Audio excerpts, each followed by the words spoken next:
radio and TV stations in every city or town, wherever they have TV and radio. Long before the world recognized Smokey Robinson as a music legend, there was a deeply personal chapter of his life that remained hidden in the shadows, buried beneath decades of success, accolades, and the carefully crafted Motown story. Very few people knew the full truth, and even fewer understood how much it shaped the man behind the music. This wasn't simply a story about fame. It was a story about loyalty, heartbreak, and a bond that refused to fit neatly into any single category. Two people grew up together, dreamed together, and witnessed history unfold around them. To the public, they were friends, collaborators, and symbols of an unforgettable era. But behind closed doors, their connection ran far deeper than most people ever realized. For years, Smokey never gave a clear answer when questions about that relationship surfaced. He'd avoid the subject, brush aside the rumors, yet somehow never completely deny what so many people quietly suspected. And as this story unfolds, you'll discover the surprising truth that finally slipped out after decades of silence. But to understand that revelation, we first need to go back to the very beginning, before the fame, before Motown, and before Smokey Robinson became a legend. William Robinson Jr. was born on February 19, 1940, in Detroit, Michigan, into a working-class household where money was often limited but love and support were always present. Even so, life handed him challenges at a very young age. His parents separated while he was still a child, and not long afterward tragedy struck. At just 10 years old, Smokey lost his mother, a loss that left a lasting impact on everything that followed. His older sister stepped forward to care for him, becoming far more than a sibling. In many ways, she became his protector, his guide, and the steady presence that helped him navigate his most difficult years. During that period, music became his escape. He sang with local groups throughout Detroit, finding comfort in harmonies and melodies while the world around him continued to change. It was during those early years that he received the nickname that would one day become famous around the world, and contrary to what many people later assumed, Smokey had nothing to do with his appearance. The name actually came from his beloved uncle and godfather, Claude, who used to take the young boy to watch cowboy movies at the theater. Inspired by those westerns, Claude decided his nephew deserved a cowboy name of his own and called him Smokey Joe. The boy loved it immediately, and from the age of 3, whenever anyone asked his name, he'd proudly say Smokey Joe instead of William. By 12, he dropped the Joe and simply kept Smokey, and that nickname stayed with him forever. A few years later, he formed his first vocal group, the Matadors, which would eventually become known as the Miracles.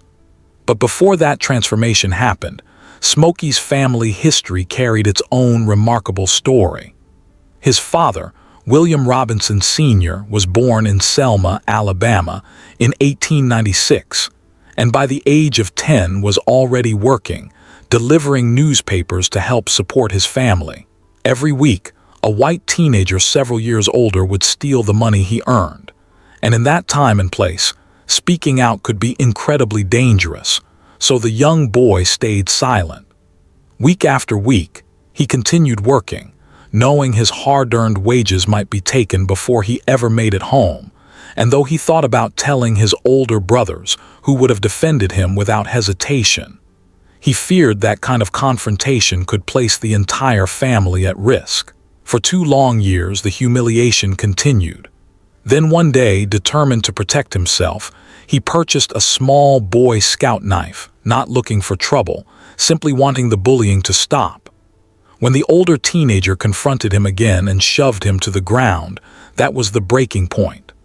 The knife came out, cutting deeply into the attacker's leg, and from that moment forward, the robbery stopped. But an even greater danger now stood before him. A 12-year-old black boy had just stabbed a white teenager in the Deep South during one of the most dangerous periods in American history. Faced with a terrifying reality, he made a decision no child should ever have to make. He walked to the railroad tracks, climbed aboard a moving train, and disappeared into the night, drifting from place to place until he eventually settled in Cleveland at the age of 19. He never returned to Selma, not even once. Years later, Smokey would say that although he understood his father's fear, his thoughts often turned to his grandmother, who watched her youngest child disappear in a single night without ever knowing whether he was alive, safe, or coming home. The next major turning point came in 1955, when a teenage Smokey brought together several classmates to form a doo-wop group, chasing harmonies and imagining a future beyond the neighborhood streets. Then fate stepped in when he met a young songwriter named Berry Gordy, who immediately recognized something special, not just in Smokey's voice, but in his extraordinary gift for songwriting. Smokey's style blended the rich harmonies of 1950s doo-wop with the polished sophistication of jazz, creating a distinctive sound that would eventually make him famous. As the group evolved from the Five Chimes to the Matadors, their growing reputation earned them an audition with the manager of legendary singer Jackie Wilson. Ironically, despite his passion for music, Smokey had originally dreamed of becoming a dentist, until classroom dissections in his final year of high school quickly convinced him otherwise. He then shifted toward electrical engineering, working various jobs since the age of 10. Delivering newspapers, shining shoes, running errands, working in grocery stores and drugstores, even delivering telegrams across Detroit on his bicycle. After graduation, Western Union offered him a full-time position, and his plan seemed simple: work through the fall, save enough money for books and clothing, then begin college in January. Then August of 1957 arrived and changed everything. Smokey and his group secured an audition with Brunswick Records, the same label associated with Jackie Wilson's success. And though the label ultimately passed on them, one man in the room was paying close attention. After the performance ended, he approached Smokey and asked where the songs had come from. When Smokey casually explained that he'd written them himself, the man was stunned. He just heard several original compositions and couldn't believe they'd all come from the same teenager. He asked if there were more. Smokey smiled and told him he was carrying a notebook filled with nearly 100 songs. That man was Berry Gordy, already known for writing major hits for Jackie Wilson, and he told Smokey plainly that he loved both his voice and his songwriting, that there was nobody else who sounded quite like him. That conversation marked the beginning of one of the most influential partnerships in music history. Soon afterward, the Matadors became the Miracles, and when Berry Gordy launched Tamla Records in 1959, the foundation that would grow into Motown, the Miracles became one of the company's very first signed acts. Gordy did more than sign Smokey. He shaped him, instilling one lesson above all others: every song should tell a complete story with a beginning, a middle, and an ending that listeners could follow and feel. Smokey embraced that philosophy completely, and before long, inspiration struck in the form of a song that poured out of him in less than 30 minutes. Shop Around. Recorded twice, with the second version carrying a stronger rhythm and greater energy, it exploded upon release. By early 1961, it had climbed to number 2 on the Billboard Hot 100, topped the R&B chart, and become Motown's first million-selling record. Motown had officially arrived. Smokey's role within the company continued to expand rapidly. By 1962, just 3 years after Motown's creation, he was promoted to vice president, no longer simply recording hits, but helping build the future of an entire music empire. One day, that future walked through the door in the form of an 11-year-old boy named Stevland Morris, better known today as Stevie Wonder. When Smokey jokingly asked if he could sing, the young Stevie confidently replied that he could sing better than Smokey himself. That confidence never left him, and Smokey always remembered him as a fearless child with extraordinary talent. Despite losing his sight due to complications from premature birth, Stevie had already mastered the piano, harmonica, and drums by age 10, a true prodigy. When Stevie Wonder and producer Hank Cosby struggled to find lyrics for an instrumental track, they turned to Smokey for help. The moment he heard the melody, one image came to mind: a clown, someone smiling for the world while hiding deep sadness inside. Inspired by that image, Smokey wrote about a person masking heartbreak behind laughter, pretending everything was fine while quietly falling apart. The result was The Tears of a Clown. Ironically, when the Miracles recorded it in 1967, Motown executives didn't believe it was strong enough to release as a single, and it sat quietly on the album Make It Happen for years. Then, in 1970, the Northern Soul movement sweeping the United Kingdom changed everything. A British fan club leader was given the opportunity to choose which Miracles song would be re-released overseas, and her surprising choice, The Tears of a Clown, shot to #1 in the UK. Seeing its unexpected success, Motown re-released it in the United States, where it topped the charts all over again, transforming a forgotten album track into one of the most celebrated songs in pop music history, and pulling Smokey Robinson back into the spotlight. HD.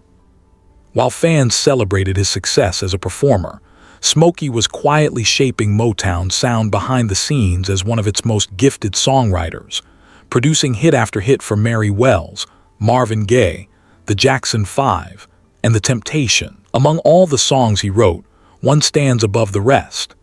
After Mary Wells reached #1 with My Guy, Smokey decided to explore the same idea from a man's perspective, specifically crafting the result with David Ruffin's voice in mind. The Temptations brought it to life with their signature style and unforgettable harmonies, and My Girl became an instant classic that remains one of Motown's most beloved recordings to this day. Unlike many people in the music business, Smokey never viewed success as belonging to one individual. To him, Motown was never just a record company, it was a family, and if one artist succeeded, everyone succeeded. That philosophy helped create the supportive environment that turned Motown into a cultural phenomenon and earned Smokey a reputation as the heart of the label. He served as vice president until 1988 when the company was sold, and even afterward, his loyalty to Berry Gordy never wavered. The bond between them ran so deep that Smokey and his first wife Claudette named their children Bari and Tamla, honoring both the man and the label that had transformed their lives. Gordy returned the sentiment, often saying that Smokey Robinson was far more than his first artist or first songwriter. In his eyes, Smokey was the very soul of Motown. But while that legacy had been built on decades of groundbreaking music and historic achievement, a series of shocking allegations would eventually place it under intense scrutiny. In early May 2025, a legal battle emerged that sent shockwaves through the entertainment world when 4 women filed a lawsuit in Los Angeles Superior Court against the 85-year-old music legend. The accusations were serious and far-reaching, including allegations of sexual assault, sexual battery, false imprisonment, gender violence, and maintaining a hostile work environment. The complaint also named Smokey's wife Frances Robinson, accusing her of allegedly failing to intervene despite reportedly being aware of the situation. According to court filings, all 4 women had worked inside the Robinson household as housekeepers or assistants between 2012 and 2024.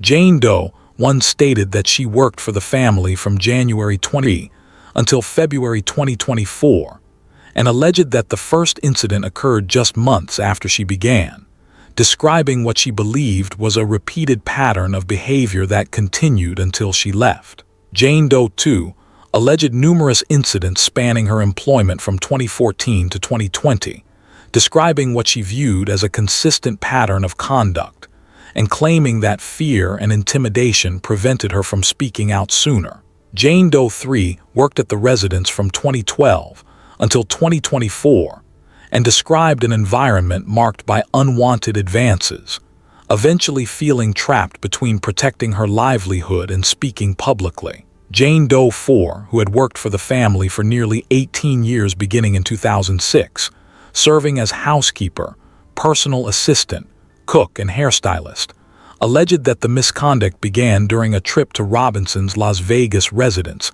and continued over a number of years. All four women offered a similar explanation for their silence. They feared losing their jobs, facing public criticism, and challenging a globally respected icon with immense influence. Robinson's legal team responded immediately and forcefully.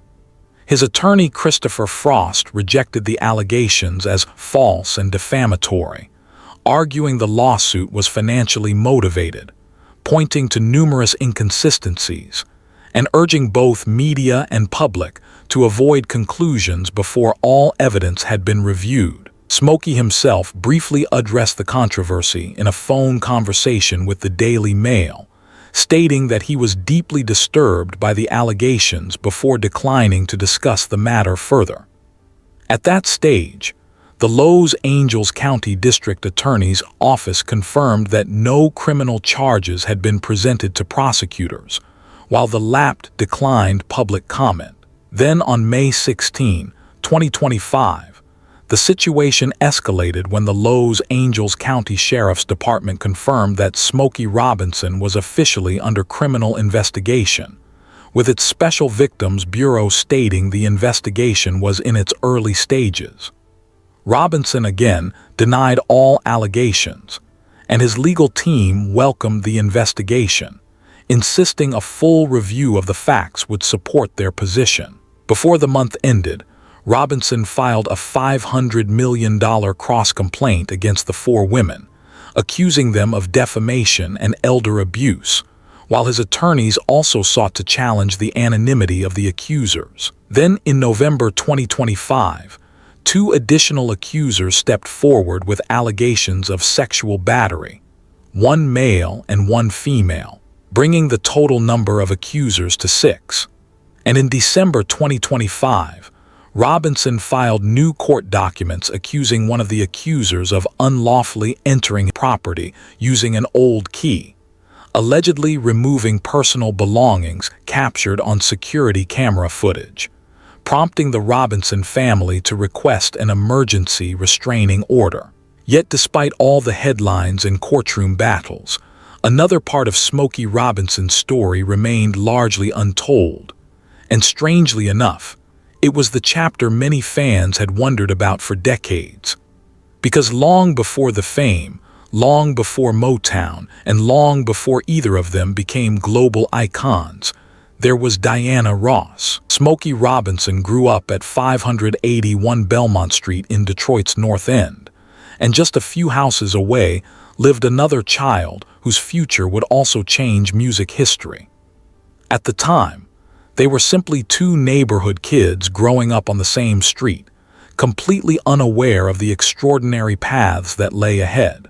Not long afterward, Diana's family moved to the Brewster Douglas housing projects, where she joined a local singing group that would eventually evolve into one of the most successful female acts in music history, the Supremes. As Diana's passion for music grew stronger, she already knew exactly who she wanted to call.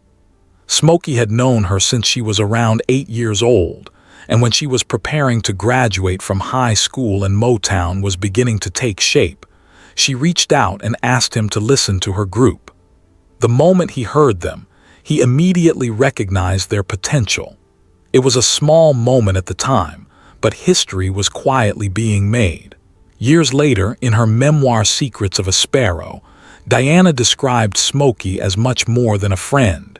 She called him a surrogate brother, someone she trusted, someone who guided her, someone who believed in her before the world did. As the Miracles rose to fame and Smokey spent more time on the road, their friendship remained strong, built on something far deeper than success.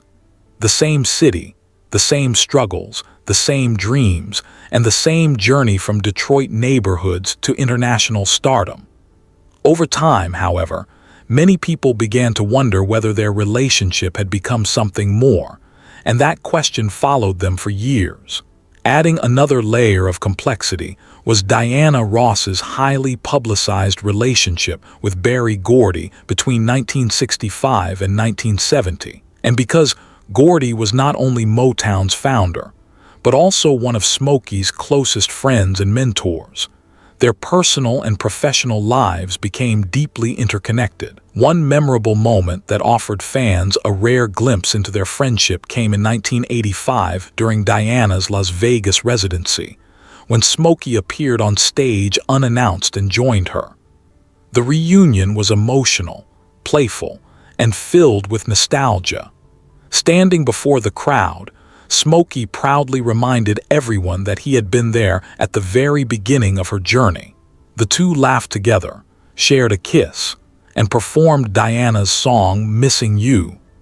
And despite their long history and extraordinary chemistry, they never officially recorded a studio duet together. Then came the moment that finally answered the question many people had been asking for years. During a later interview, Smokey spoke openly about his relationship with Diana Ross, and when the subject arose, he didn't deny it. He confirmed that they had been romantically involved, admitting that the relationship lasted longer than it should have, particularly because he was married at the time. It was one of the most candid and revealing admissions of his career, and it quietly confirmed what many people had suspected for decades. Differing sharply from comments he had made years earlier when he dismissed the rumors and emphasized that they had simply grown up together a few houses apart. What remains undeniable is the extraordinary bond these two legends shared, from neighborhood children in Detroit to Motown royalty, a connection that survived fame, success, relationships, heartbreak, and decades of public attention. It was a relationship rooted in history, rooted in trust, and as Smokey himself eventually admitted, shaped by a love that never completely disappeared. If you enjoyed this story and want more fascinating untold stories about music legends, Hollywood icons, and the biggest celebrity secrets, be sure to subscribe to the Celebrity Insider and turn on notifications so you never miss our next video. Until next time, thanks for watching.